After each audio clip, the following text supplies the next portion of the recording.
আমাদের মাননীয় স্থানীয় সরকার প্রতিমন্ত্রী মীর শাহ আলম জনাব, ওনার এলাকার দুটো উপজেলায় কয়েকটা ইউনিয়ন হয়েছে।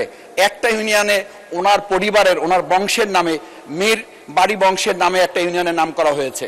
ওনার দুই সন্তানের নামে, দিগন্ত এবং সীমান্ত, দুই সন্তানের নামে দুইটা ইউনিয়নের নাম করা হয়েছে।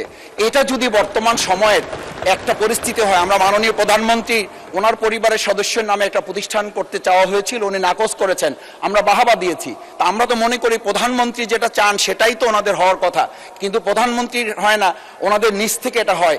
এই যে আমাদের প্রভাব বলয় তৈরি করা, আমরা এখানে তো সংশোধনী পাশ করতে করতে অনেক সময় চলে গেছে শুধু নাম সংশোধন করতে, বিগত ফ্যাসিস্ট সময় যেগুলো হয়েছিল। আবার এই সংস্কৃতিগুলো আমাদের মাঝে। ধন্যবাদ মাননীয় সদস্য। আমাদের যে দুর্নীতি দমন কমিশন, এই কমিশনের যে স্বাধীনতা নিশ্চিতকরণ, এই বিষয়ে আসলে আমরা হতাশ। কারণ দীর্ঘদিন থেকে আমরা লক্ষ্য করছি এখানে স্বাধীনতা বলে তাদের কিছু থাকে না, একটা প্রভাব তাদের উপরে বিস্তার করে। চেয়ারম্যান ও কমিশনার নিয়োগ স্বচ্ছ অংশগ্রহণমূলক যে সার্চ কমিটি করার কথা, সেটিও আমরা লক্ষ্য করি না, বরং পছন্দ আলোকে আমাদের চিন্তা, দৃষ্টিভঙ্গি এবং একটা আদর্শকে সামনে রেখে সেখানে তাদেরকে দেওয়া হয়। তদন্ত এবং মামলা পরিচালনা, রাজনৈতিক, প্রশাসনিক অন্য কোনো প্রভাবমুক্ত পরিবেশ নিশ্চিত হয় না। সঙ্গত কারণে কমিশনারদের যে জবাবদিহিতা, সেটিও আমরা লক্ষ্য করি না। আমরা আজকে লক্ষ্য করি যে গতকাল কুমিল্লার একটি বিষয় 300 বিধিতে এখানে আলোচনা হয়েছে, কিন্তু আলোচনা তো হওয়ার কথা ছিল যে পুলিশ পরিদর্শক নোয়াখালীর হাতিয়ায় তিনি যে ধর্ষণের সে অভিযোগ পরিবারের থেকে করা হয়েছে, সেই বিষয়ে তো আজকের স্বরাষ্ট্রমন্ত্রী আসলে এখানে বিধিতে তার আলোচনা হওয়া উচিত ছিল। এই যে প্রভাব বিস্তারের এবং নিরপেক্ষতা, নিউট্রালিটির যে আমরা একটা ডিভিশন দেখি, ডিসক্রিমিনেশন দেখি, সেই জায়গা থেকে কিন্তু এটা আমাদের মাঝে এই সংখ্যাটা তৈরি হয়। মাননীয় স্পিকার, আমরা আরেকটা বিষয় আপনার সামনে উল্লেখ করি।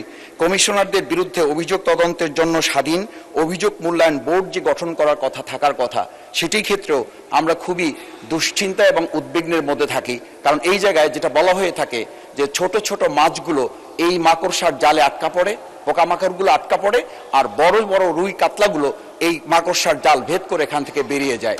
সঙ্গত কারণে এই দুর্নীতি দমন কমিশনকে একটা নখ দন্তহীন বাঘ হিসেবে তুলনা করা হয়। মাননীয় স্পিকার, আর একটা বিষয় বলি, সেটা হচ্ছে এই দুর্নীতি দমন কমিশনে যারা এখানে ভূমিকা পালন করেন, ডিজিটাল ফরেন্সিক, সাইবার অপরাধ, অর্থ পাচার, বিশেষ করে এই যে 18 লক্ষ কোটি টাকা পাচার হয়েছে, এই পাচার রোধে বা এই পাচার করা টাকা ফিরিয়ে আনার ক্ষেত্রে তাদের সাথে আমি যতটুকু কথা বলার সুযোগ বিভিন্ন সময় হয়েছে, সরকারের সদিচ্ছার যে অভাব থাকে, সেই সদিচ্ছার অভাব থেকে এটা হয় না। কোনো কোনো ক্ষেত্রে প্রভাব বিস্তারের একটা বিষয় আমরা লক্ষ্য করি।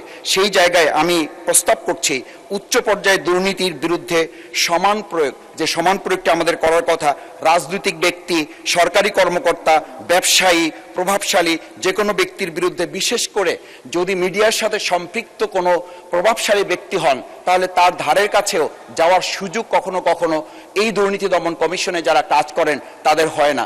মাননীয় স্পিকার, আর একটা বিষয় আমরা এখানে উল্লেখ করি, সাক্ষী এবং তথ্যদাতাদের সুরক্ষা। এমনও হয় যারা এই বিষয়ে মাননীয় সদস্য 1 মিনিটে শেষ করুন। অনেক ধন্যবাদ মাননীয় স্পিকার আপনাকে। আমরা এই যে প্রভাব বিস্তারের বিষয়টি দেখি যে সাক্ষী এবং সুরক্ষা যারা দিবেন তাদের সুরক্ষাটা দেওয়া হয় না। সঙ্গত কারণে প্রভাব বিস্তার করার যে একটা বলয় আমরা লক্ষ্য করি,